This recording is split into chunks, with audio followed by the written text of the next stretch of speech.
On December 6, 1991, in Austin, Texas, a frozen yogurt shop prepared to close for the night. It was a routine shift, the kind that happens thousands of times across America every day. Teenagers finishing work, cleaning counters, talking about school, friends, and weekend plans. By the next morning, that same shop would become one of the most disturbing crime scenes in American history. 4 teenage girls would be found murdered inside. The store burned in an apparent attempt to erase evidence, and more than 3 decades later, no one would be held responsible. This is the story of the yogurt shop murders, a case defined not only by brutality, but by investigative failure, false confessions, and unanswered questions that still haunt the families left behind. Welcome to Criminal Records, where we document real crimes, hidden motives, and the darkest truths behind ordinary places. This case is not just about what happened inside a yogurt shop, it's about how justice slipped away. The night of December 6, 1991. That Friday night, the I Can't Believe It's yogurt shop was staffed by 4 girls.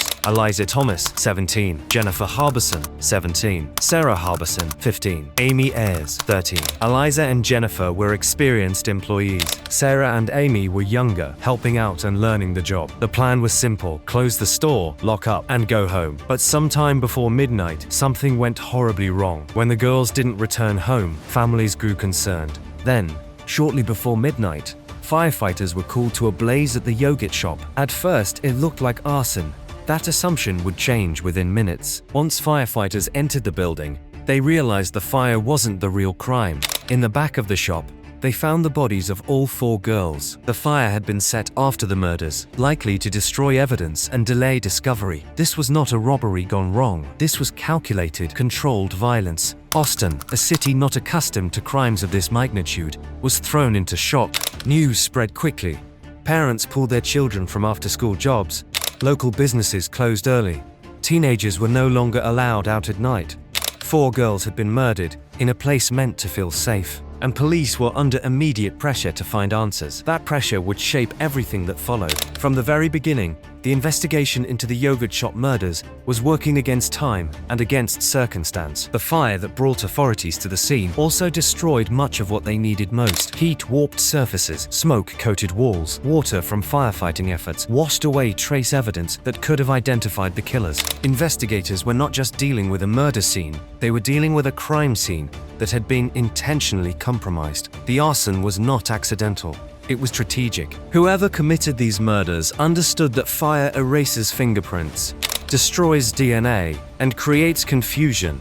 And it worked. Inside the shop, evidence was scattered and incomplete. Bindings used on the girls were burned or damaged. Potential footprints were lost. Blood patterns were altered by heat and water. There was no surveillance footage, no clear eyewitnesses, and no reliable timeline of when the attackers entered or left the store. Every answer investigators needed had already been weakened by the fire. At the time, forensic science was far less advanced than it is today. DNA testing existed, but it was slow, expensive, and limited in what it could prove. Investigators did collect DNA samples, but the technology could not yet identify individuals the way modern testing can. There were no large databases to compare profiles against. Matches were rare, and exclusions were often inconclusive. Instead of waiting for technology to improve, police were under enormous public pressure to solve the case quickly. And that pressure shaped their decisions. Austin had never experienced a crime like this. The city was terrified. Parents demanded answers. Media coverage was constant. Police leaders knew that an unsolved case involving 4 murdered teenagers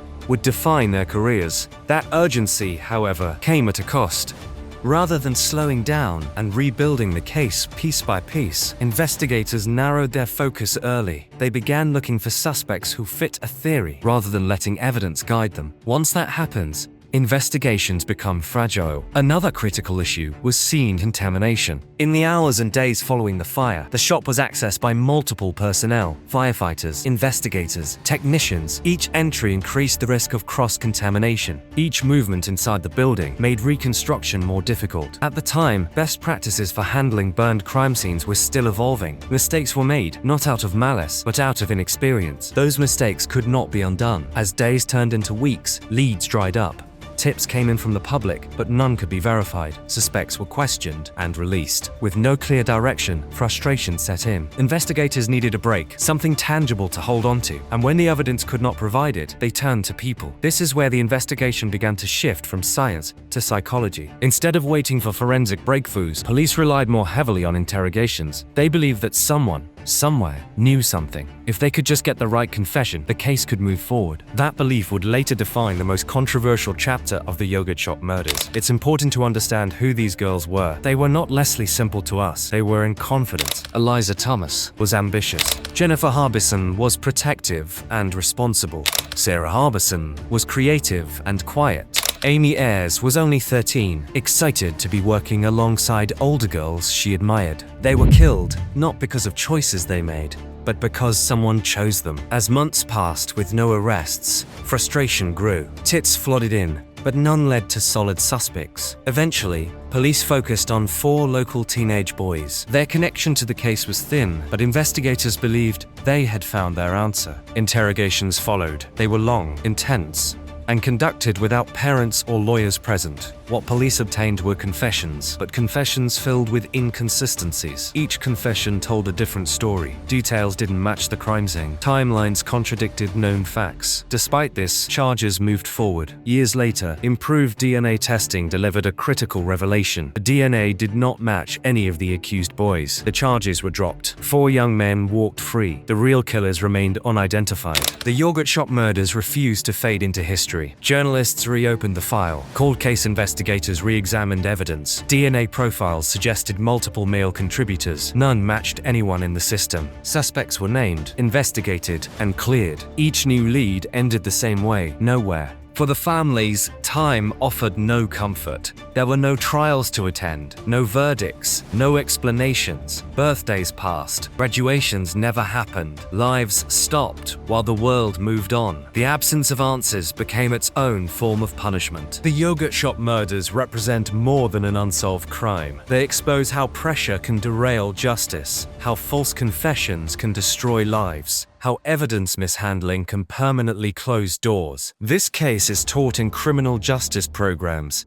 not because it was solved, but because it wasn't. The most disturbing truth is this: whoever committed these murders may have lived a normal life afterward. They may have raised families, held jobs, blended into society. And that possibility is why this case still haunts investigators today. The yogurt shop murders are not just a cold case. They are a reminder that justice requires patience, care, and truth. Jennifer Harbison, Eliza Thomas, Sarah Harbison, Amy Ayres, 4 teenage girls who deserved futures, 4 lives taken, and no one held accountable. This was the yogurt shop murders. 4 teens and no justice.